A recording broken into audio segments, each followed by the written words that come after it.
Faced with the flood of information in the modern world, the expert's job is to place limits and to impose standards. In a world of infinite choice, it's the editor who is the king.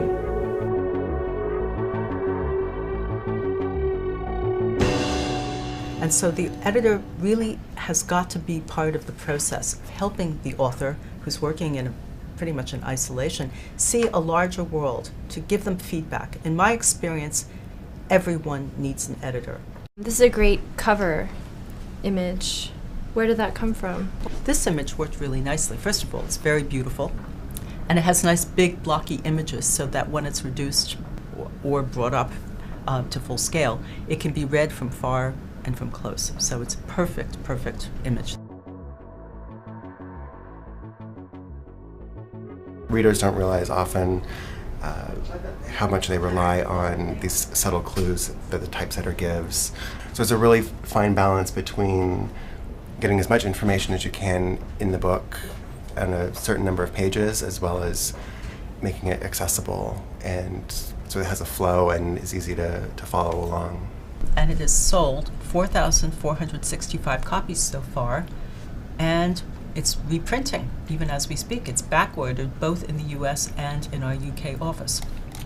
Now let's see how it's doing on Kindle. Whoa, 204 Kindle copies. People were able to Google this title really quickly, and it led to this video, and I think that's where things really took off. Presents us with two basic models of what a human being can be. The great empires of the ancient Near East in Egypt, Assyria. Once you see the video and once you see Yoram actually speaking, that's what draws people in, and that's, I think, speaks to his success in mainstream media.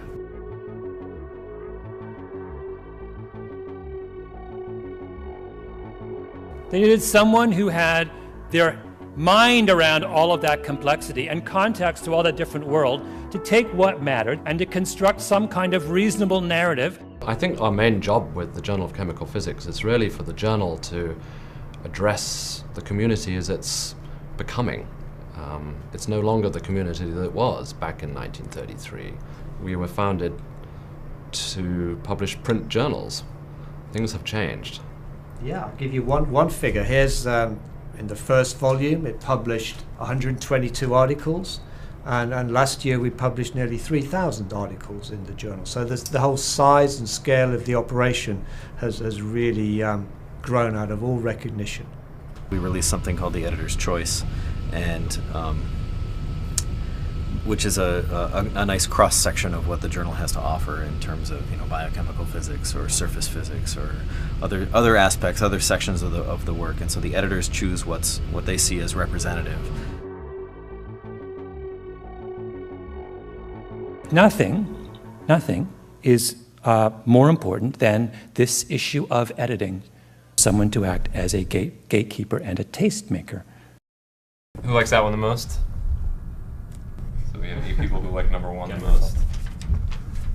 And so right now what we've been working on, the Access products have been in the market in some form for close to 10 years now, and we're working on the next generation of design and web enhancements for these products and really make them a lot more useful for our core audience. Like, I don't like the 3D design that's really popular in terms of ways of designing web pages.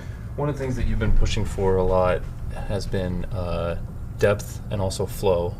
So depth, but not in terms of 3D effects of something that's naturally flat. But I don't think it has great flow, and that's why if we look at, I believe it was 4? You know, I think the project that we've been working on for the past year has been a real team effort. We have about 12 people here working on it, and so this whole project has been a process of trying to balance everything out to come up with a very cohesive and forward-thinking whole.